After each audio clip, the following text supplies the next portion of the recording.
안녕하세요. 뉴컴 채널에 오신 걸 환영합니다. 오늘은 나 혼자만 레벨업 라그나로크 4화와 5화 이야기입니다. 성진 후의 아들의 스토리가 점점 뜨거워지고 있어요. 댓글로 꼭 알려주세요. 이번 영상에서 어떤 장면이 가장 마음에 들었나요? 그리고 제 한국어 어땠나요? 노력하고 있어요. 좋아요, 구독, 그리고 친구들과 공유도 잊지 마세요. 그럼 시작해볼까요? 이전의 솔로 레벨링 라그나로크에서 수호는 빙이 된 김을 상대로 승리를 거두며 첫 던전 탐험에서 살아남았습니다. 하지만 그 이후에 일어난 일은 훨씬 더 중요했습니다. 바로 자아를 가진 검 라칸의 송곳니와의 계약이었죠. 이로 인해 수호는 아직 밝혀지지 않은 위협으로 가득한 새로운 길, 새로운 임무에 나서게 되었습니다. 적진에 잠입한 수호는 본능적으로 반응하여 한 소녀를 괴롭히던 깡패의 얼굴에 강력한 플라잉 킥을 날렸습니다.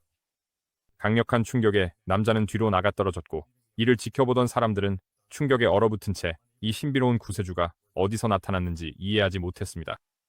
남은 깡패들은 혼란스러운 표정에서 분노로 바뀌며 그에게 대체 누구냐고 따져 물었습니다. 그제서야 수호는 자신의 실수를 깨달았습니다. 그는 다른 길드의 구역에 무단 침입한 것이었고, 이는 심각한 결과로 이어질 수 있는 중대한 위반이었습니다. 그럼에도 불구하고 그는 물러서기보다는 재빨리 변명을 생각해냈습니다.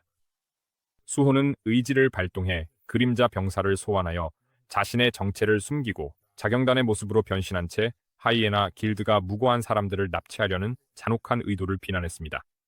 하지만 이 남자들은 대화에는 관심이 없었습니다. 수호의 대담한 개입에 분노한 그들은 무기를 움켜쥐고 무모하게 달려들었습니다.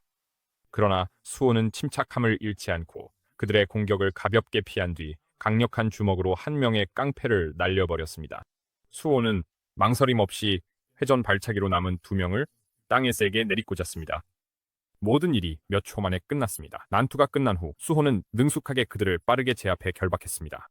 곧바로 바루가 도착해 젊은 군주의 인상적인 힘에 찬사를 보냈습니다. 곧 풀려난 인질들이 조심스럽게 다가와 떨리는 목소리로 감사를 전했습니다. 수호는 이제부터 자신이 처리하겠다며 그들에게 안전을 위해 떠나라고 당부했습니다. 그들은 고개를 끄덕이며 안도감이 묻어나는 미소로 자리를 떠났습니다. 하지만 수호의 마음속에는 여전히 불안감이 남아있었습니다. 하이에나 길드가 민간인을 납치한다는 것은 도무지 이해가 되지 않았습니다. 이 의문을 곱씹던 중 라칸의 송곳니가 날카로운 긴장감이 담긴 목소리로 수호에게 이곳에 온 진짜 목적을 상기시켰습니다. 수호는 이끌리듯 적의 은신처 깊숙이 들어가 결국 셔터가 굳게 닫힌 허름한 창고에 도착했습니다. 수호는 망설이며 숨을 들이쉬고는 셔터를 열었고 그 자리에서 굳어버렸습니다. 그 앞에는 참혹한 광경이 펼쳐져 있었습니다. 그 공간은 마치 감옥 같았습니다. 벽을 따라 간방이 줄지어 있었고 바닥에는 주사기와 약병, 강력한 약물의 흔적들이 널려 있었습니다. 수호가 한 걸음 더 다가서자 그의 시선이 우리 중 하나에 고정되었습니다. 그 안에는 떨며 겁에 질린 강아지처럼 보이는 존재가 있었습니다. 하지만 뭔가 이상했습니다. 라칸의 송곳니는 주의 깊게 지켜보다가 재빨리 그를 바로잡았다. 이건 개가 아니었습니다. 늑대 새끼였습니다. 그리고 평범한 늑대가 아니라 야수의 왕의 후손이었습니다. 검은 설명했습니다. 송곳니의 군주가 그림자 군주에게 패배한 후 자신의 혈통을 보존하기 위한 조치를 취했다고 말이죠. 충성스러운 경비병이 어린 후손을 피난처로 호위하는 임무를 맡았는데 그 이유는 거창한 야망 때문이 아니라 단지 자신의 혈육이 평화롭게 살아남기를 바라는 소박한 소망 때문이었습니다. 수호가 조심스럽게 연약한 새끼 늑대를 우리에서 들어올리자 바루는 검의 판단이 맞다고 확인했습니다. 그 생명체 안에 송곳니의 군주의 기운이 희미하게 남아있음을 감지한 것이죠. 하지만 그 생명력은 위험할 정도로 약했습니다. 바루는 치료하지 않으면 새끼 늑대가 살아남지 못할 것이라고 경고했습니다. 수호가 어린 늑대를 도울 방법을 생각하기도 전에 등골을 타고 한기가 스며들었습니다.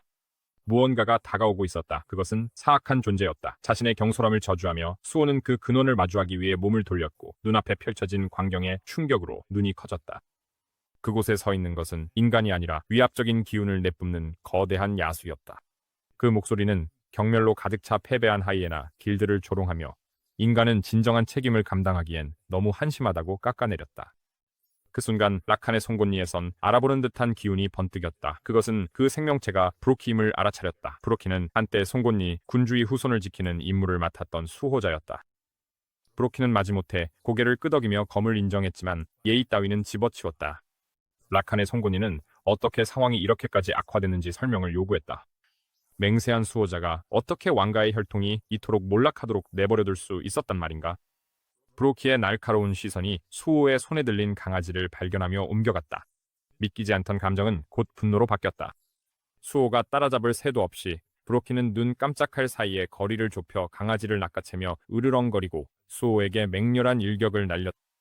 그 충격에 수호는 대포알처럼 벽을 뚫고 날아가 창고 밖 산산조각난 상자들 사이에 내동댕이 쳐졌다. 바루가 소리치며 달려와 신음하는 수호 곁에 다가갔다. 수호의 관자놀이에서는 피가 흘러내렸다. 그 일격에 수호는 정신이 아찔했다. 수호는 이렇게 강하게 맞아본 적이 오랜만이었다.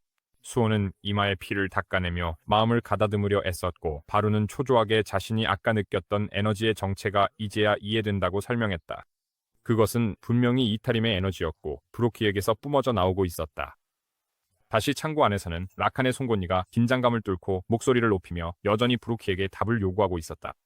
그는 왜 전임 수호자가 송곳니의 군주의 후손을 이렇게까지 방치하는지 이해할 수 없었다. 하지만 브로키는 약자를 보호한다는 생각을 비웃으며 오직 강한 자만이 살아남을 자격이 있다고 설파했다. 브로키의 뒤틀린 시각에서 그 새끼 늑대는 지켜야 할 유산이 아니라 힘의 원천에 불과했다. 그리고 그는 자신의 힘을 키우기 위해 늑대 새끼의 피를 빼앗아 마셨다고 군주의 혈통을 먹고 힘을 얻었다고 스스럼없이 인정했다. 이 사실에 검은 충격을 받았고 믿기지 않던 마음은 곧 분노로 바뀌었다. 이건 보호가 아니었다. 이건 배신이었다. 하지만 브로키는 그저 비웃으며 자신이 어떤 약한 후손보다도 군주의 유산을 물려받을 자격이 더 있다고 선언했다.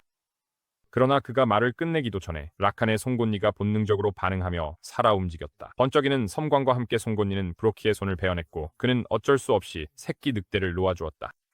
바루는 즉시 반응해 늑대 새끼를 안전하게 끌어안았다. 브로키는 갑작스러운 공격에 놀라 몸을 획 돌렸고 그 앞에는 만신창이가 되었지만 결연한 의지로 다시 일어선 수호가 있었다. 수호의 손에는 검이 강렬하게 빛나며 마치 살아있는 듯했다. 라칸의 송곳니는 분노로 번쩍이며 수호를 부르고 있었다. 젊은 전사는 눈을 빛내며 검의 분노를 받아들였다. 수호에게 이 싸움은 단순히 명예의 문제가 아니었다. 이것은 목적에 관한 것이었다. 모든 전투는 그를 이타렘의 진실과 아버지의 운명에 한 걸음 더 다가가게 했다. 하지만 브로키는 분노에 사로잡혀 위협에 굴복하지 않았다. 그는 으르렁거리며 둘 다 귀찮은 존재라며 무시했고 이 자리에서 반드시 죽이겠다고 맹세했다. 바로 그때 수호의 눈앞에 알림이 번쩍이며 새로운 퀘스트가 주어졌다. 바로 눈앞에 있는 하이에나 브로키를 사냥하라는 임무였다. 브로키라는 이름이 언급되자 수호의 머릿속이 맑아졌다. 이제 그는 하이에나 길드의 기원을 이해하게 되었다. 하지만 그를 불안하게 만든 것은 어떻게 괴물이 길드를 창설하고 인간을 납치할 수 있었는지였다. 완전히 이해가 되는 것은 아니었지만 뭔가 더 어두운 무언가의 냄새가 났고 아마도 이타렘과 연관되어 있을 것 같았다. 두 인물이 서로를 마주보고 충돌할 준비를 하던 순간 갑작스러운 외침이 긴장감을 깨뜨렸다. 두려움에 사로잡힌 결박된 깡패들이 리더에게 도움을 청하며 비명을 질렀다. 그들은 구해달라고 애원하며 충성을 맹세했다. 브로키는 그들을 바라보며 잠시 생각하더니 망설임 없이 자신의 부하들을 찢어발겼다. 피가 공중에 튀었고 그들의 고통스러운 비명과 뒤섞였다. 그 잔혹한 광경에 수호는 공포로 얼어붙었다. 브로키는 참혹한 현장 한가운데에서 미동도 없이 서 있었고 마치 자신의 지배력을 만끽하는 포식자 같았다. 그에게는 자신의 위치를 모르는 자들에게 있을 자리가 없었다. 수호는 생명을 아무렇지 않게 여기는 그 태도의 분노가 격렬하게 치솟았다. 아무 말 없이 그는 공중으로 뛰어올라 칼날이 바람을 가르며 치명적인 정확성으로 내리쳤지만 브로키는 맨손으로 그 공격을 정면에서 받아냈다. 수호는 이런 무의미한 학살을 정당화하는 그 뒤틀린 신념의 의문을 제기했다. 하지만 브로키의 대답은 차분하고 냉정했다. 오직 힘만이 누가 살고 죽는지를 결정한다는 것이었다. 그리고 브로키는 압도적인 일격으로 그를 내리쳐 수호를 금속 컨테이너 더미로 내동댕이 쳤다. 수호의 온몸에 고통이 번졌지만 그의 결의는 오히려 더욱 굳건해졌다. 그러나 그가 몸을 추스르기도 전에 브로키가 다가와 그를 완전히 짓밟으려 했다.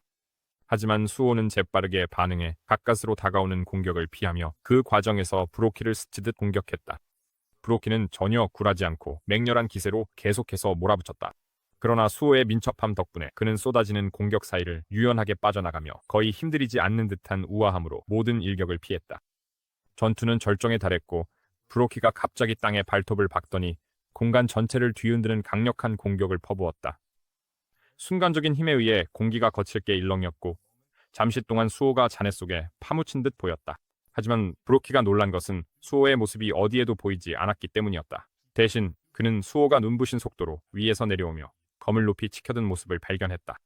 순식간에 수호는 스톰 슬래시를 발동시켰고 천둥 같은 충격과 함께 브로키의 가슴을 깊게 가르는 일격을 날렸다. 브로키는 상처에서 피를 흘리며 비틀거리며 뒤로 물러났고 그의 분노는 더욱 거세졌다. 그는 수호의 힘과 팡 모나크의 유물의 힘을 모두 조롱하며 도전적으로 포효했다. 그의 오만함이 빈틈을 만들었고 수호는 그 틈을 놓치지 않고 라칸의 송곳니로 브로키의 등을 꿰뚫도록 명령했다. 무기는 깊숙이 비틀리며 힘과 저항을 모두 끊어놓았다. 검의 목소리가 긴장된 공기를 가르며 울려 퍼졌다. 그 목소리에는 슬픔과 믿기지 않는 감정이 가득 담겨 있었고 브로키를 향해 한때 라칸경에게 충성을 맹세했던 부하가 어째서 분노와 배신에 물들어 타락하게 되었는지 물었다. 그 말의 무게가 브로키의 내면을 뒤흔들었고 그의 표정은 어두워졌다. 과거의 충성심에 대한 기억이 산산이 부서진 현재와 격렬하게 충돌했다. 브로키는 거의 마지못해 자신이 한때 라칸을 존경했었다고 인정했다. 그러나 그 반성의 순간은 다시 한번 외부의 어떤 힘이 그를 휘감으면서 산산이 무너졌다. 브로키는 깊은 울음소리를 내지르며 등에 밝힌 검을 움켜쥐었고 그 충격에 라칸의 송곳니가 산산조각났다. 분노가 그에게서 쏟아져 나오며 그는 자신이 묻어두었던 진실을 선언했다. 그는 결코 라칸을 존경한 적이 없었고 단지 필요에 의해 그에게 머리를 숙였을 뿐이었다. 그에게 있어 약함이란 다시는 겪고 싶지 않은 악몽이었다. 한편 수호는 송곳니, 군주의 무기가 산산조각난 자네를 바라보며 두 눈을 크게 떴다. 하지만 그가 말을 꺼내기도 전에 이제는 분노를 억누르지 못하는 브로키가 앞으로 달려들어 수호의 배에 무릎을 꽂았다. 그 충격에 수호는 숨이 턱 막히고 입에서 피가 흘러나왔다. 고통의 그 순간 그의 생각은 저 먼 세계 어딘가에서 훨씬 더 힘든 싸움을 벌이고 있을 아버지에게로 흘러갔다. 그 생각이 그의 내면에 무언가를 불러일으켰다. 수호는 몸을 가다듬으며 자신의 그림자에서 힘을 끌어내 그 힘이 온몸을 타고 흐르게 했다. 그리고 주먹을 꽉 쥐고 불타는 의지로 몸을 틀어 공기를 가르며 강력한 일격을 날렸다. 그 충격에 브로키는 비틀거렸다. 두 사람의 격돌이 계속되는 동안 라칸의 송곳니 파편들은 전장 곳곳에 흩어져 있었다. 그 파편에서 희미하게 남은 힘이 공기 중으로 새어나왔다. 그 파편들 깊숙한 곳에서 검의 의식이 깨어나 부서진 운명을 한탄하며 송곳니, 군주의 유산을 걱정했다. 계속 싸우고 싶었지만 아무것도 할 수 없었다. 그러다 부상당한 어린 늑대에게 시선이 옮겨졌다. 그 새끼 늑대는 수호의 흔들림 없는 의지에 자극받아 다시 일어섰다. 검은 어린 늑대의 끈질김을 알아보고 자신에게 아직 할 일이 남아있음을 깨달았다. 검은 마지막 남은 힘을 모아 자신의 잔재를 새끼 늑대에게 불어넣었다. 변화는 순식간에 일어났다. 에너지가 늑대의 몸을 타고 흐르며 늑대는 하늘을 향해 울부짖었다. 그 울음에는 진정한 계승자의 힘이 담겨 있었다. 한편 수호는 가진 모든 힘을 다해 싸웠고 그의 일격마다 정확함과 결의가 담겨 있었다. 하지만 그의 실력과 의지에도 불구하고 브로키의 거칠고 압도적인 힘을 따라잡을 수는 없었다. 수호의 공격이 명중했지만 거대한 야수는 거의 느려지지 않았고 멈출 수 없는 벽처럼 앞으로 나아갔다. 얼마 지나지 않아 수호는 땅에 쓰러져 온몸이 상처투성이가 되었고 그의 체력 게이지는 간신히 남아있었다. 그러나 패배가 그를 짓누르고 있음에도 불구하고 수호는 흔들리지 않았다. 그는 자신의 힘을 믿으며 이 싸움에 임했지만 이제 그 믿음이 산산이 부서지고 있었다. 브로키는 차가운 경멸을 품고 앞으로 나아갔고 마지막 일격을 가하기 위해 발톱을 번뜩이며 팔을 들어 올렸다. 그 찰나의 마지막 순간 옆에서 갑자기 번개처럼 빠른 움직임이 일어나며 긴장감을 단번에 갈라놓았다. 이제 변신한 어린 늑대가 브로키의 공격을 가로막고 그의 팔을 물어 마지막 일격을 멈췄다. 수호는 숨을 헐떡이며 늑대의 개입을 보며 안도의 감정이 밀려왔다. 브로키는 믿을 수 없다는 듯 으르렁거렸고 고통에 일그러진 채 방금 일어난 일을 이해하려 했었다. 수호의 시선이 늑대로 옮겨졌다. 뭔가 달라졌고 시스템이 그것을 확인해 주었다. 일련의 알림이 그의 앞에 나타나 늑대의 행동이 수호의 결의에 대한 존경에서 비롯된 것임을 알리고 그에게 송곳니의 계승자를 파티에 받아들일 것인지 묻고 있었다. 그 알림은 그를 멍하게 만들었다. 그는 아직 변신이 어떻게 일어난 것인지 이해하지 못했다. 브로키가 그를 대신해 대답했다. 그는 새끼 늑대가 라칸의 송곳니의 만화를 흡수했다고 씁쓸하게 말했다. 수호는 깨달음을 얻었다. 검은 송곳니, 군주의 후계자를 강화하기 위해 스스로를 희생한 것이었다. 알림이 다시 나타났고 이번에는 수호가 받아들였다. 이는 그가 줄곧 품어왔던 의도와 일치하는 결정이었다. 시스템이 계약을 확인했다. 이제 송곳니의 계승자는 수호의 파티의 일원이 되었다. 순간 낯선 지식이 수호의 머릿속으로 밀려들었고 그는 환영에 휩싸여 압도당했다. 그는 오래전의 기억을 보았다. 그곳은 영롱하고 어두운 세계였고 브로키가 어린 새끼 늑대 곁에 앉아 그림자 군주에게 패배한 일을 되새기고 있었다. 브로키는 부드럽게 늑대의 머리에 손을 얹으며 힘이 전부임을 상기시켰고 언젠가 모든 고난을 극복해야 한다고 일러주었다. 새끼 늑대는 그 순간을 만끽하며 꼬리를 흔들었지만 곧 그 따스함은 사라졌다. 이상한 존재들이 나타나자 늑대의 눈에는 두려움이 스며들었다. 브로키는 패배한 채로 그들 앞에 무릎을 꿇고 그들의 의도를 묻고자 했다. 낯선 이들 중 한 명이 앞으로 나와 품에 갓난아기를 안고 있었다. 그 아이는 섬뜩할 정도로 침착한 목소리로 여인에게 빛나는 돌을 브로키의 눈에 심으라고 지시했다. 무언가 괴물 같은 것이 깨어나며 브로키는 극심한 고통에 휘말렸다. 어린 늑대는 그 변화를 목격하며 낯선 이들이 소름 끼칠 정도로 정밀하게 잔혹한 의도를 드러내자 공포에 질려 몸을 움츠렸다. 이제 브로키는 그들의 계략에 휘말린 꼭두각시가 되어 인간을 산채로 사로잡아 넘겨야만 했다. 그의 눈에 심어진 이 식물은 힘을 증폭시키기 위한 것이었지만 그 힘은 어둡고 부식적인 무언가로 그를 오염시켰다. 그리고 어린 늑대는 그 변화의 기운을 감지하며 더 이상 자신의 보호자가 예전과 같지 않다는 것을 알았다. 현재로 돌아와 수호는 그 기억을 곱씹었다. 이제 그는 송곳니 군주의 혈통에 깃든 비극의 전모를 보았고 브로키와 늑대 사이의 유대도 이해하게 되었다. 그 힘을 심고 브로키를 도구로 변질시킨 낯선 이들은 분명 이탈임과 연관되어 있을 것이다. 늑대는 복수심에 이끌린 것이 아니었다. 그 결의는 브로키를 집어삼킨 광기에서 그를 구하고자 하는 절박한 바람에서 비롯된 것이었다. 그리고 그 순간 수호는 깨달았다. 브로키의 분노가 이탈임의 계략에서 비롯된 것이라면 그를 쓰러뜨리는 것은 단순한 생존 그 이상이었다. 그것은 진실에 한 걸음 더 다가가는 일이었다. 하지만 수호가 자신의 힘을 가늠해 보았을 때 한 가지는 분명히 알 수 있었다. 아직 이 모든 것을 끝낼 만큼 충분히 강하지 않다는 것이었다. 바로 그때 새로운 알림이 수호의 시야에 깜빡이며 나타났다. 이번에는 시스템이 또 다른 퀘스트를 내렸고 그 내용은 군주들의 후손들을 찾아 동료로 영입하라는 것이었다. 현재 상태에는 8명 중 1명의 후계자가 동맹으로 표시되어 있었다. 거의 동시에 또 다른 메시지가 나타났다. 수호가 송곳니의 계승자와 맺은 인연으로 인해 유대 스킬이 형성되고 있었다. 이로 인해 두 사람의 몸을 에너지가 휘감으며 마치 둘이 융합하는 듯한 찬란한 빛으로 주변이 환하게 밝혀졌다. 한편 바루는 이 현상을 곁에서 유심히 지켜보며 수호가 겪고 있는 경험이 자신의 죽음과는 전혀 다른 것임을 알아차렸다. 이것은 수호만의 독특한 길에서 비롯된 변신이었고 그 안에는 아직 드러나지 않은 잠재력이 가득했다. 하지만 브로키는 그저 구경꾼으로 남을 생각이 없었다. 브로키는 깊은 포효와 함께 앞으로 돌진했고 거대한 주먹에는 날것의 힘이 번개처럼 일렁이고 있었다. 그가 주먹을 내지르는 순간 충격파가 사방으로 퍼지며 공간을 갈라놓고 먼지와 파편이 사방으로 튀었다. 하지만 먼지가 가라앉아 그는 믿을 수 없다는 듯 두 눈을 크게 떴다. 그의 일격이 휘두르던 도중에 멈춰 있었던 것이다. 수호가 새롭게 각성한 모습으로 그의 앞에 서 있었다. 이제 그의 머리카락은 늑대처럼 하얗게 빛났고 그의 아우라는 압도적인 힘과 사나움을 동시에 뿜어내고 있었다. 수호는 전혀 흔들림 없이 브로키의 손목을 단단히 붙잡고 있었다. 온몸을 타고 흐르는 에너지의 폭발적인 기운이 마치 취한 듯 황홀하게 느껴졌다. 그가 시스템의 알림을 힐끗 보자 새로운 능력인 야수의 빙의가 확인되었다. 이 스킬은 송곳니의 계승자와 융합함으로써 신체 능력을 강화하고 야수의 본능과 감각을 얻게 해주는 능력이었다. 여전히 갑작스러운 힘의 변화를 받아들이지 못한 브로키는 발톱을 드러내며 남은 팔을 휘둘렀다. 그러나 이제 포식자의 정밀함으로 움직이는 수호는 그 공격을 아무런 어려움 없이 피했다. 수호는 번개처럼 움직이며 브로키의 턱 밑을 강력한 옆차기로 가격했고 그 충격에 브로키의 머리가 뒤로 젖혀지며 비틀거렸다. 잠깐 동안 브로키의 생각에는 믿기지 않는 감정이 스쳤다. 예전에 그 약자가 어떻게 이렇게 손쉽게 자신을 압도할 수 있는지 도저히 이해할 수 없었다. 균형이 바뀌었다는 사실을 깨닫자 본능적으로 공포가 스며들기 시작했지만 브로키는 아직 항복할 준비가 되어 있지 않았다. 브로키는 남아있는 힘을 짜내며 다시 한번 거대한 주먹을 내질러 주도권을 되찾으려 했다. 하지만 이제 융합의 힘을 얻은 수호는 그 공격을 손쉽게 막아냈다. 그러나 브로키는 그 사실을 받아들이려 하지 않았다. 그의 자존심은 너무나도 강렬하게 불타올랐다.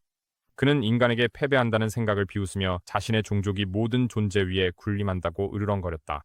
두 사람의 주먹이 다시 한번 부딪히며 경기장 전체에 또 한 번 충격파가 퍼져나갔다. 충격에도 불구하고 둘 다 물러서지 않았지만 수호의 윈드레이스 반격이 브로키의 손에 얕은 상처를 남기며 피를 흘리게 했다. 브로키는 예상치 못한 부상에 당황했지만 시스템이 수호에게 버프를 부여해 맨손 전투 능력과 공격력을 강화했다는 사실을 알아차리지 못했다. 경기장 한쪽에서 바루는 분노로 몸을 떨었다. 그는 브로키의 오만함에 진절머리가 났다. 그의 목소리는 차분하면서도 위협이 서려 있었고 그림자 군주의 혈통, 곧 창조의 정점에 군림하는 자의 혈통 위에 설 수 있는 종족은 없다고 선언했다. 브로키는 마침내 진실을 깨닫고 충격에 휩싸였다. 수호는 그림자 군주의 아들이었다. 하지만 그 사실의 무게를 깨달았을 때는 이미 늦었다. 수호는 이미 짐승 같은 본능과 치명적인 정확성으로 날카로워진 동작으로 높이 뛰어올랐다.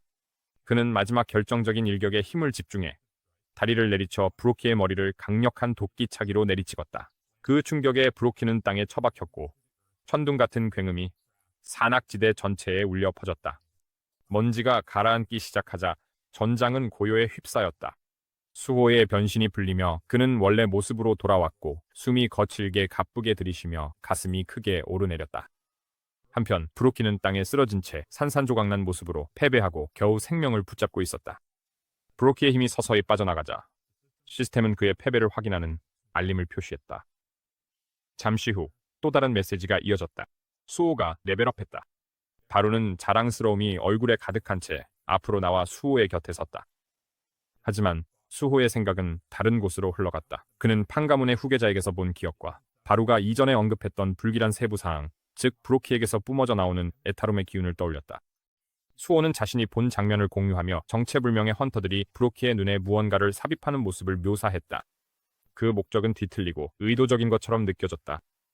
수호는 미간을 찌푸리며 이 헌터들이 에타름과 연관이 있는지, 그리고 그렇다면 왜 브로키를 노리는지 그들의 목적이 무엇인지 물었다. 바루는 조용히 듣고 있다가 자신의 생각을 내놓았다. 그가 보기엔 그 헌터들은 에타름의 일원이 아니라 사도, 즉 에타름을 섬기는 하수인들일 가능성이 높았다. 외부의 신들은 좀처럼 직접 행동하지 않고 꼭두각시와 속삭임을 통해 운명을 비틀기를 선호했다. 그들이 브로키에게 한 짓 역시 더 거대한 계획의 일부일 수 있었고 이미 침공이 시작되었음을 암시하는 것이었다. 그런 가능성의 무게가 수호를 짓눌렀다. 에타롬의 사도들이 이미 지구에 와 있었고 더 나쁜 것은 수호가 단서가 거의 없다는 점이었다. 바루는 수호의 다급함을 감지하고 해결책을 제안했다. 그는 브로키의 시신을 먹겠다고 제안했다. 그렇게 하면 고갈된 마나를 보충할 수 있을 뿐만 아니라 브로키의 마지막 기억에 접근해 이타림의 영향에 대한 비밀을 밝혀낼 수도 있다고 설명했다. 그 생각에 수호는 잠시 놀랐지만 오래 고민하지는 않았다. 대신 그의 시선은 상처투성이지만 강인한 어린 늑대로 옮겨갔다. 이미 강한 유대감이 형성되어 있었고 수호는 다정하고 진심 어린 태도로 그 생명체에게 함께하자고 제안했다. 늑대는 장난스럽게 수호의 얼굴을 핥으며 꼬리를 흔들어 호응했고 마치 대답을 하는 듯했다. 수호는 희미하게 미소를 지으며 그림자 던전의 열쇠를 꺼내어 어둠 속 미지의 세계로 향하는 길을 열었다. 새로운 동료가 곁에 있고 바루가 뒤따르는 가운데 그는 앞으로 기다리고 있는 미스터리 속으로 발걸음을 내디뎠다. 수호가 그림자 던전의 으스스한 풍경을 지나 걸어가자 바루는 뒤에서 호기심과 약간의 의문을 품은 채 그를 따라갔다. 집으로 돌아가는 대신 이곳에 오기로 한 결정이 이해되지 않는 듯했다. 수호는 자신의 의도를 분명히 밝혔다. 그는 송곳니의 계승자가 평화롭게 살 수 있는 안전한 장소를 찾고 있다고 말했다. 그들의 대화는 수호의 눈앞에 시스템 알림이 깜빡이며 나타나 그에게 늑대 새끼에게 이름을 지어주라고 요구하는 순간 중단되었다. 어린 짐승은 신이 나서 짖으며 꼬리를 흔들었고 마치 수호에게 이름을 지어주라고 재촉하는 듯했다. 수호는 잠시 멈춰서서 새끼 늑대의 외모와 기운에 어울리는 이름을 고민했다. 결국 그는 단순하게 그레이라는 이름을 정했다. 이 이름은 늑대의 털빛에서 영감을 받은 것이었다. 이름을 듣자 늑대는 기운차게 반응하며 꼬리를 신나게 흔들고 만족스럽게 앞으로 뛰어올랐다. 이름을 얻은 그레이는 장난스럽게 달려나가 근처의 마수들을 헤집으며 자신의 힘을 시험하는 듯했다. 한편 수호는 두꺼운 나뭇가지 위에 앉아 조용함 속에서 생각을 정리하며 브로키와의 전투에서 얻은 보상들을 되짚어 보았다. 시스템은 그에게 추가 능력치 포인트와 함께 늑대 학살자라는 칭호도 부여했지만 그의 생각은 곧 현재 임무의 더 큰 목적, 즉 군주들의 후손들과 동맹을 맺는 목표로 옮겨갔다. 그는 바루를 바라보며 남은 후계자들을 어떻게 찾아야 할지에 대한 조언이 있는지 물었다. 바루는 사려 깊은 어조로 설명을 시작했다. 그는 수호가 지금 의존하고 있는 시스템이 원래의 형태에서 크게 변형되었다고 말했다. 한때 그 시스템은 어두운 목적을 가지고 만들어진 뒤틀린 장치였으며 수호의 아버지 진우를 억지로 그림자 군주의 그릇으로 진화시키기 위해 설계된 것이었다. 이 말을 들은 수호는 저도 모르게 곰곰이 생각에 잠겼다. 그의 한편에서는 혹시 지금의 시스템이 자신을 대체자로 만들려는 것은 아닌지 의문이 들었다. 하지만 바로는 그 생각을 단호하게 일축하며 그림자 군주는 오직 한 명뿐이고 그 칭호는 영원히 수호의 아버지에게 속한다고 확신에 찬 목소리로 말했다. 대신 바로는 시스템이 변했다고 믿었다. 이제 더 이상 조종의 도구가 아니었다. 이제는 수호의 성장에 맞추어 기능을 조정하며 그의 발전에 따라 퀘스트를 제공하는 안내자가 된 것이었다. 호기심과 사색에 잠긴 수호는 자신의 상태창을 열었다. 익숙한 인터페이스를 바라보며 미스트번에서 가까스로 탈출했던 레벨 1 시절부터 지금까지의 여정을 떠올리자 조용한 자부심이 솟아올랐다. 그의 스탯은 엄청나게 성장해 있었다. 강력한 스킬도 다양하게 얻었지만 여전히 자신이 약하다고 느꼈다. 브로키와의 전투가 그 사실을 증명했다. 그레이와 예상치 못한 유대 스킬의 각성이 없었다면 그는 졌을지도 모른다. 이 깨달음은 오히려 그의 결의를 더욱 굳게 만들었다. 시스템이 제공하는 퀘스트는 단순한 도전이 아니었다. 그것들은 더 위대한 무언가로 나아가는 디딤돌이었고 어쩌면 마침내 부모님을 만날 수 있는 길이기도 했다. 그는 다시 바로에게 시선을 돌리며 이전에 개미 왕이 브로키의 기억을 파헤치려 했던 의도를 떠올렸다. 바로는 자신이 알아낸 것을 공유했다. 실망스럽게도 이타림의 사도들에 의한 직접적인 정신지배나 세뇌의 흔적은 없었다. 하지만 모든 것이 헛된 것은 아니었다. 바로는 중요한 기억의 조각들을 엿볼 수 있었다. 브로키는 하이에나 길드와 연관된 한 남자, 납치된 인간을 구출하는 일에 관여한 인물에게 감시를 받고 있었다. 이 신비로운 감시자는 그림 리퍼 길드와 연관되어 있었다. 그 이름은 바루의 마음속에 어두운 감정을 불러일으켰고 바루는 이 길드가 이타림과 관련된 지식을 가지고 있을지도 모른다고 추측했다. 그리고 더 깊이 조사한다면 그들의 세계를 서서히 잠식해오는 숨겨진 위협에 대한 중요한 진실을 밝혀낼 수 있을 것이라고 생각했다. 한편 그림 리퍼 길드의 깊은 회랑 안에서는 한 남자가 반들반들한 책상 뒤에 앉아 분노를 사귀고 있었다. 부대표이자 A급 헌터인 리민성은 하이에나 길드의 전멸과 그 배후에 있는 정체불명의 인물에 대한 보고가 들어오자 이를 악물었다. 그에게서 긴장감이 뿜어져 나왔다. 생존자들은 검은 옷을 입고 가면을 쓴 사냥꾼에 대해 언급했지만 그 인물은 신비에 쌓여 있었고 세부 정보도 부족했으며 이름도 모습도 알려지지 않아 추적할 만한 단서가 거의 없었다. 민성은 비웃으며 보고서를 옆으로 밀쳐두고 그림자의 시간을 낭비하지 않기로 했다.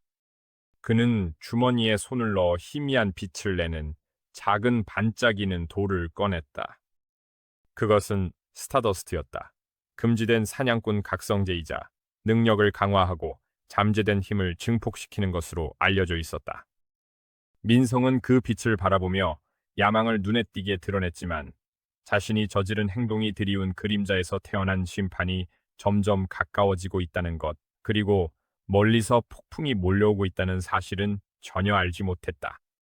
이전의 솔로 레벨링 라그나로크에서 수호는 하이에나 길드의 리더 브로키와 대면한 후 그들의 기원에 숨겨진 어두운 진실을 밝혀냈습니다. 하지만 승리로 보였던 그 순간은 오히려 더 깊은 세력의 존재를 드러냈고 이는 이타람의 사도들과 그들이 헌터 세계에 조용히 퍼뜨린 혼돈의 실타래로 이어졌습니다. 하지만 지금 이 순간만큼은 수호는 그림자 세계에서 드물게 찾아온 평온을 만끽하고 있었습니다. 그곳에서 그레이는 기쁨에 겨워 이리저리 뛰어다니며 남아있는 마수들을 거침없이 해치우고 있었습니다. 장난기 가득한 혼란 속에서 갑작스러운 알림이 수호의 눈앞에 깜빡이며 새로운 프롬프트로 그의 시선을 끌었습니다. 수호는 호기심에 눈을 가늘게 떴습니다. 그것은 일일 퀘스트에 대한 메시지였고 수호는 이전에는 한 번도 본 적이 없는 것이었습니다. 시스템은 그에게 그림자 던전의 광활한 곳곳에 흩어져 있는 고블린들을 정해진 수만큼 사냥하고 그 지역을 완전히 정화하라는 임무를 내렸습니다. 수호는 약간 짜증이 난 듯 입을 삐죽이며 이렇게 넓은 지형에서 어떻게 그렇게 많은 고블린을 찾아야 하는지 고민했습니다. 하지만 그의 혼란은 잠시뿐이었고 곧 머릿속에 한 가지 아이디어가 번뜩였습니다. 다시 집중력을 되찾은 수호는 인벤토리를 열고 이전 사냥에서 얻었던 뿔피리를 꺼냈습니다. 그 용도를 또렷이 기억한 그는 피리를 입술에 대고 불었고 메아리치는 소리가 짙고 어두운 공간 전체에 퍼져나갔습니다. 반응은 거의 즉각적이었습니다. 덤불과 그림자, 숨겨진 길 곳곳에서 고블린들이 떼를 쥐어 나타났고 피리의 익숙한 소리에 이끌려 몰려들었습니다. 그들의 수는 점점 불어나며 으르렁거리는 괴물들의 물결이 지형을 뒤덮었지만 수호는 미소를 지으며 그 광경을 반겼습니다. 흥분이 그의 온몸을 타고 흐르자 그는 주먹을 꽉 쥐었고 피부 아래로 거친 힘이 진동했습니다. 망설임 없이 그는 고블린들의 물결 속으로 몸을 던졌고 주먹을 휘두를 때마다 한 방에 적을 쓰러뜨렸습니다. 압도적인 숫자에도 불구하고 수호는 전혀 동요하지 않았습니다.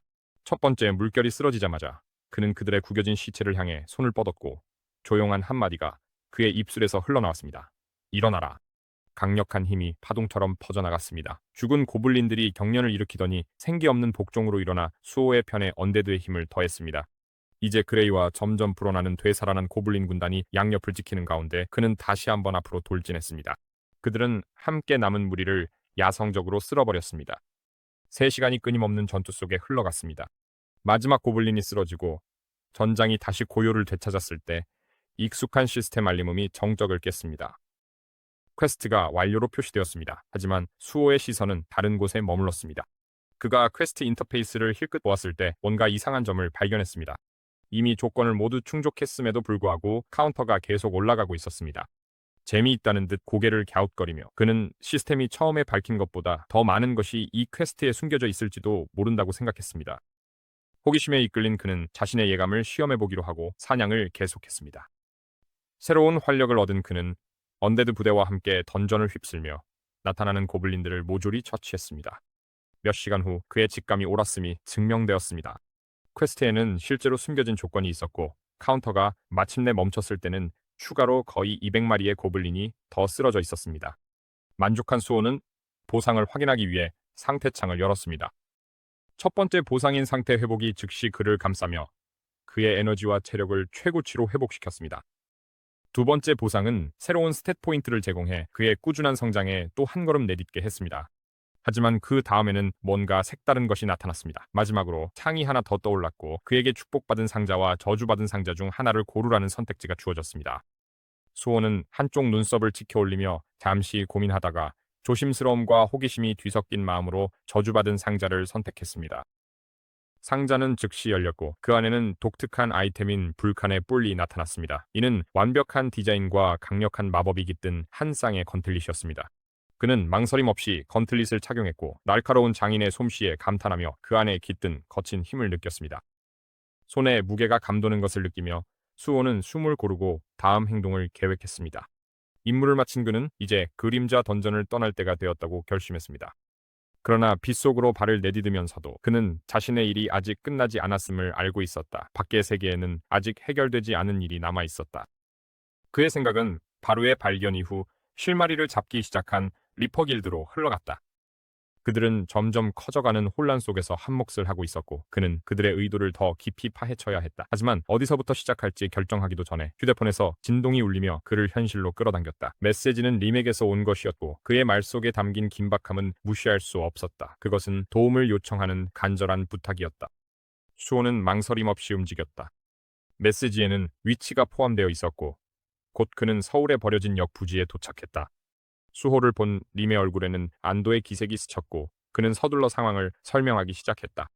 그날 던전에 들어갈 예정이었지만 짐꾼들이 아무도 나타나지 않았다는 것이었다. 짐꾼들의 부재는 예상치 못한 일이었고 림에게 큰 곤란을 안겨주었다. 림의 답답함을 느낀 수호는 진정시키는 말을 건네며 자신이 돕겠다고 자원했다. 수호는 지체 없이 안전복을 입고 림과 함께 들어갈 준비를 했다. 잠시 후 하격대가 도착했다. 대장은 상황을 한번 훑어보더니 얼굴에 불만이 역력하게 드러난 채 얼굴을 찌푸렸다. 준비된 짐꾼은 단 2명뿐이었다. 림은 급히 상황을 설명하며 다른 짐꾼들이 아무런 예고도 없이 사라졌다고 사과했다. 하지만 분대장은 그렇게 쉽게 달래지지 않았다.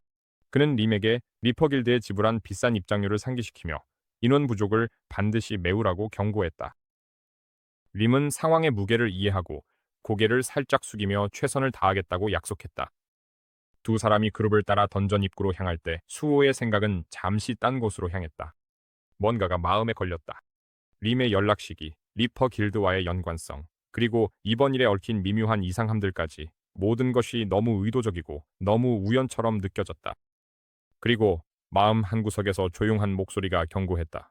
이번 던전 안에 기다리고 있는 것은 단순한 사냥이 아니라고. 이건 훨씬 더 위험한 무언가였다. 던전에 들어서자 마법사들이 앞길을 밝혔다. 그들의 주문이 돌벽을 따라 깜박이는 그림자를 드리웠다. 타격대의 대장은 즉시 전투 태세를 지시하며 모두에게 제자리에 설 것을 명령했다.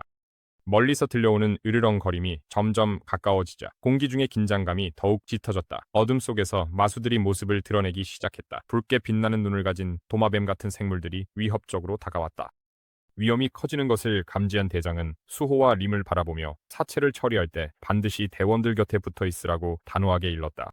명령이 떨어지자 타격대는 일사불란하게 돌진했다. 각 대원들은 훈련된 정확함으로 움직이며 서로를 보완해 효율적인 전투 유닛으로서 활약했다. 한편 수호는 그림자가 드리운 구석에 몸을 낮추고 검은 열쇠를 움켜쥔 손가락으로 어둠 속 땅 밑을 향해 그것을 비틀었다. 순간 조용하던 지면이 갈라지며 그의 소환수가 그림자 던전에서 모습을 드러냈다.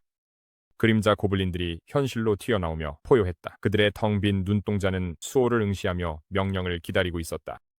방 반대편에서는 이미 전투가 순식간에 끝나 있었다. 땅 위에는 리자드 비스트들의 시체가 널브러져 있었고 그 수는 타격대의 상대가 되지 못했다. 대장은 운반조의 부족으로 인해 부대가 더 이상 전진할 수 없다는 사실에 짜증이 섞인 목소리로 잠시 휴식을 명령했다. 그러나 그의 시선이 전장을 훑는 순간 그는 갑자기 얼어붙었다. 무언가 이상한 점을 발견하자 그의 표정에는 혼란이 드리워졌다. 짐승들의 사체가 이미 사라져 있었던 것이다. 당황한 그는 수호의 그림자 병사들이 조용히 기계적인 정확함으로 시체를 신속하게 수거하고 분류하는 모습을 보았다.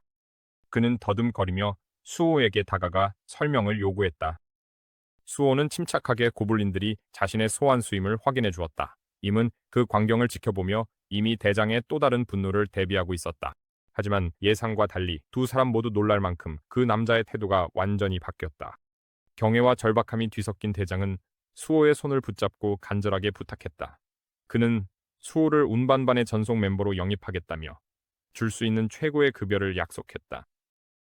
하지만 수호는 단호하게 운반 일을 계속할 생각이 없다고 분명히 말했다. 그들의 대화는 근처에 있던 한 헌터가 소리치며 모두의 시선을 끌자 갑자기 멈췄다. 그는 민간인 시신을 발견했고 대원이 서둘러 달려가자 공기는 불안감으로 무거워졌다. 푸른 불꽃이 시신 주위에서 부드럽게 일렁이며 이세계적인 빛을 내뿜고 있었다. 수호는 시신을 살피며 눈을 가늘게 떴다. 그 징후는 명확했다. 이것은 미스트번이었다. 대장은 그 용어에 혼란스러워하며 새로운 종류의 몬스터냐고 물었다. 수호는 고개를 끄덕이며 자신이 대학에서 발생한 사태 때 비슷한 괴물들을 만난 적이 있다고 설명했다. 하지만 더 많은 질문이 오가기 전에 다른 헌터들이 저 멀리서 또 다른 시신을 발견했다며 소리쳤고 모두가 똑같이 섬뜩한 푸른 불꽃에 휩싸여 있었다. 현장은 몹시 불안감을 자아냈다. 그럼에도 수호는 침착함을 유지하며 더 진행하기 전에 협회에 이 사건을 보고하자고 제안했다. 대장은 잠시 멈춰서서 분명히 여러 가지를 저울질했다. 결국 그는 희생자들이 헌터가 아닌 민간인으로 보이니 후퇴할 이유가 없다고 판단했다. 자신의 부대의 힘을 믿은 그는 전진하기로 결정했다. 수호는 한 번 더 경고하려 했고 미스트번이 얼마나 위험한지 강조했지만 대장은 그의 말을 끊고 자신의 권위를 내세웠다. 대장은 수호에게 잔해를 처리하고 뒤따르라고 명령하며 자신이 지휘권자임을 분명히 했다. 명령이 내려지자 타격대는 어두운 터널을 따라 발소리를 울리며 앞으로 나아갔다. 그들이 떠나는 모습을 바라보며 수호는 점점 더 커져가는 불안감을 떨칠 수 없었다. 수호는 임에게 몸을 기울여 상황이 위험해지면 도망치라고 낮은 목소리로 지시했다. 그는 이 상황이 결코 평범하지 않다는 것을 너무나 잘 알고 있었다. 던전 깊숙한 곳에서 미스트번의 멀리서 들려오는 울음소리가 숨겨진 방들을 메아리 쳤다. 그곳 어둠의 심장부에는 불길한 기운에 휩싸인 3명의 그림자가 조용히 서 있었다. 그들 중 한 명이 짜증이 난 듯 휙 소리를 내며 점점 약해지는 자신의 불꽃에 불만을 드러냈다. 그는 자신들의 작전을 유지하는데 필수적인 자원인 장작 공급에 문제가 있다고 말했다. 두 번째, 괴물이 대답했다. 한때 주된 공급처였던 하이에나 길드가 현재 차질을 빚고 있다고 설명했다. 이 혼란으로 인해 그들의 스타더스트 생산이 마비되어 경쟁 공장들의 생산량에 한참 뒤처지게 되었다. 그들의 투덜거림은 갑자기 멈췄다. 그들 중 한 명이 몸을 굳히며 위쪽에서 무언가를 감지했기 때문이다. 근처에 인간이 있다는 것을 알아차리자 낮고 깊은 으르렁거림이 그의 목구멍에서 울려 퍼졌다. 그의 눈에 흥미의 불꽃이 번뜩였다. 이 침입자들이 자원 문제를 해결할 다음 해결책이 될 수도 있었다. 망설임 없이 그는 인간들을 가로막겠다고 자원하며 동료들에게 재물을 준비하고 증원군을 부르라고 지시했다. 그가 자리를 뜨려 할 때 두 번째 괴물이 인간들을 죽이지 말라고 상기시켰다. 그들은 살아있는 편이 더 쓸모가 있었다. 첫 번째 괴물은 고개를 끄덕이며 거대한 칼을 바닥에 질질 끌었다. 거친 소리가 위협처럼 방 안에 울려 퍼졌다. 위쪽에서는 강철이 부딪히는 소리와 짐승들의 마지막 비명이 울려 퍼졌고 강습대는 터널을 가로지르며 마주치는 마법 생물들을 무자비하게 처치했다. 대장은 이미 확보한 보물에 만족한 듯 얼굴에 환한 미소를 지었다. 그에게 이번 사냥은 이미 기대 이상이었다. 그러고는 코트 안주머니에 손을 넣어 희미하게 빛나는 돌, 스타더스트를 꺼냈다. 스타더스트는 희귀하고 매우 탐나는 만화 증폭 자극제였다. 자신만만한 미소를 지으며 분대장은 이 돌의 효과를 설명했다. 잠시 동안 자신의 만화 출력을 시급 헌터나 그 이상과 맞먹게 끌어올릴 수 있다고 자랑했다. 하지만 분대가 반짝이는 수정에 감탄하고 있을 때 보이지도 들리지도 않게 위험이 점점 가까워지고 있었다. 그림자 속에서 거대한 짐승이 모습을 드러냈다. 기이할 정도로 조용하게 움직였다. 순식간에 그것이 공격했다. 그 짐승의 검이 분대장의 등을 곧장 꿰뚫었고 칼날이 몸통을 가르자 그의 입에서 피가 솟구쳤다. 잠시 동안 분대원들은 그 자리에서 얼어붙었다. 공포에 사로잡혀 뿌리내린 듯 움직이지 못한 채 그들의 리더가 힘없이 쓰러지는 모습을 지켜보았다. 그러다 본능이 치솟았다. 분대원들은 충격을 떨쳐내고 재빨리 진영을 갖췄다. 무기를 들어올리고 공포에 찬 거친 숨을 내쉬었다. 하지만 그 괴물은 전혀 동요하지 않았다. 느리고 의도적인 동작으로 다시 한번 무기를 들어올리며 다음 희생자들을 골랐다. 그리고 거의 아무렇지 않게 망토 속에 손을 넣어 희미하게 빛나는 스타더스트 조각을 꺼내더니 분대원들의 경악 속에 그것을 아무렇지 않게 입에 넣었다. 믿을 수 없다는 충격이 사냥꾼들 사이에 퍼져나갔다. 그들 중 누구도 그렇게 희귀하고 강력한 것을 손에 넣고 심지어 먹어치울 수 있는 괴물이 있을 거라고는 상상조차 하지 못했다. 공포는 긴박함으로 바뀌었고 분대는 자극제가 완전히 효과를 발휘하기 전에 괴물에게 달려들었다. 하지만 이미 너무 늦었다. 비인간적인 속도와 압도적인 힘으로 그 괴물은 그들의 대열을 산산조각냈다. 강습 분대의 진영은 무너졌고 그들은 하나씩 쓰러져갔다. 그들의 움직임은 강화된 괴물의 광포함을 도저히 따라갈 수 없었다. 터널 안은 칼날이 휘두르는 소리와 비명으로 가득 찬 혼돈의 장이 되었다. 순식간에 괴물은 분대를 전멸시켰고 그 칼날은 피로 흠뻑 젖어 있었다. 정적이 다시 찾아왔고 그 침묵을 깨는 것은 괴물이 시체 중 하나를 질질 끌고 가는 소리뿐이었다. 괴물은 그 시체를 연료라고 부르며 아무런 죄책감도 없이 어둠 속으로 사라졌다. 한편 이 참극이 벌어지고 있다는 사실을 모르는 수호는 갑작스러운 시스템 알림에 깜짝 놀랐다. 새로운 퀘스트가 그의 눈앞에 번쩍이며 생존자들을 구출하라는 임무가 주어졌다. 근처 사람들이 악마에게 잡혀갔다는 사실이 밝혀졌고 즉각적인 행동을 촉구하며 한 명을 구할 때마다 더 큰 보상이 주어진다고 안내했다. 악마라는 단어가 수호의 머릿속을 빠르게 스쳐 지나갔다. 매 순간이 지날수록 그의 본능은 더욱 강하게 경고했다. 망설임 없이 그는 임을 향해 급박한 목소리로 즉시 던전을 떠나라고 지시했다. 임은 수호를 두고 떠나는 것이 걱정되어 잠시 망설였지만 결국 그림자 고블린들의 안내를 받아 도망쳤다. 임의 실루엣이 어둠 속으로 사라지자 수호는 깊게 숨을 들이쉬며 마음을 가다듬었다. 수호가 믿음직한 동료 그레이를 소환하자 공기는 더욱 차가워졌다. 천둥 같은 포효와 함께 늑대가 그림자 속에서 나타나 그의 부름에 응답했다. 수호는 망설임 없이 본드 스킬을 발동했다. 그의 몸은 변신하며 불칸 건틀릿이 장착되어 흔들림 없는 결의와 함께 강렬한 이계의 힘이 뿜어져 나왔다.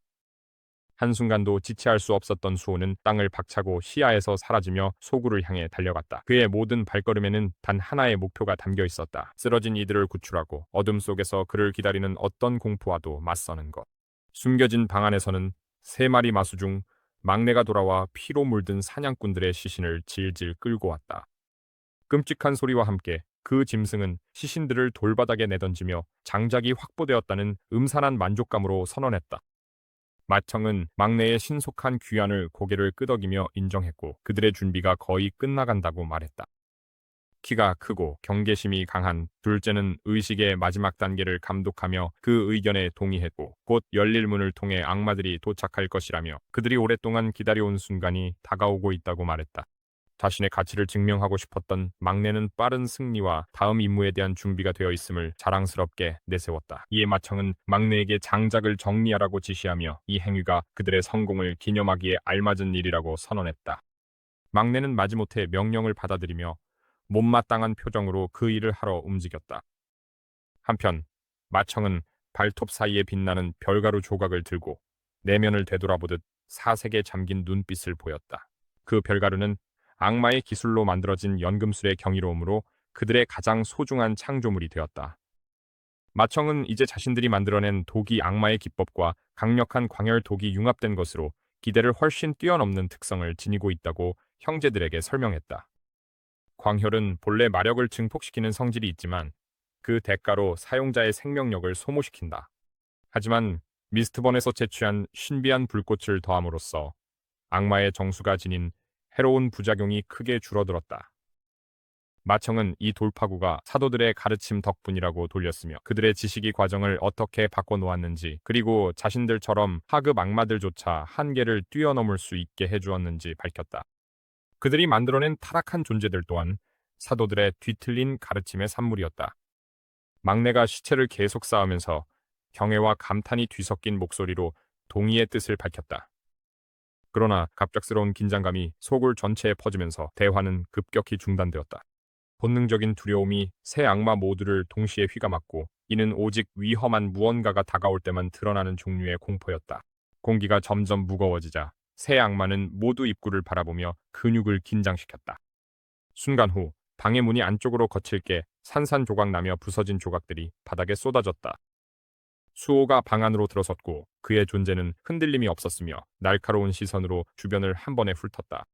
그의 앞에는 세 명의 악마 형제가 서 있었고 그들 뒤에는 기괴한 의식 속에 묶여 불타고 있는 미스트번 가족이 있었다. 그들의 몸은 의식의 불길 아래에서 바삭바삭 타들어가고 있었다.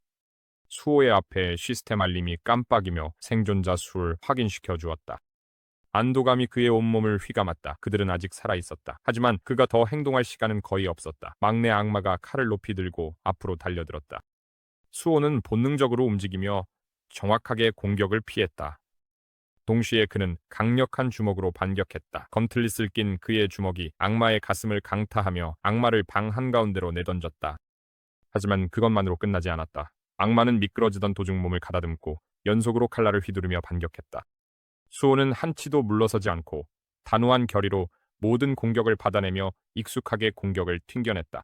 멀리서 지켜보던 두 명의 형악마들은 놀란 눈빛을 주고받았다. 막내는 별가루로 강화되었음에도 불구하고 명백히 상대가 되지 않았다.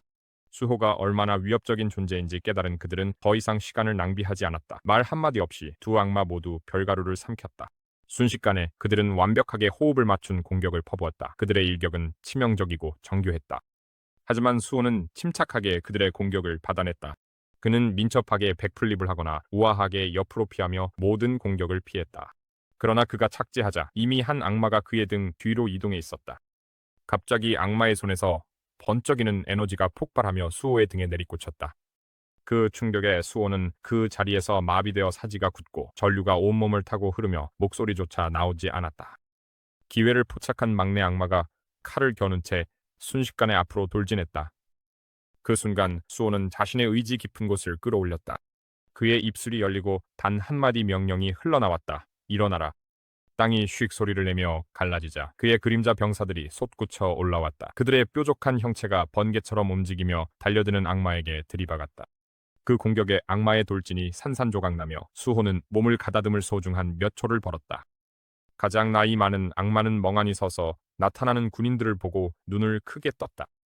수호는 그 순간을 놓치지 않고 달려들어 악마의 손목을 움켜잡고 거친 힘으로 앞으로 내던져 돌바닥 위로 미끄러지게 만들었다.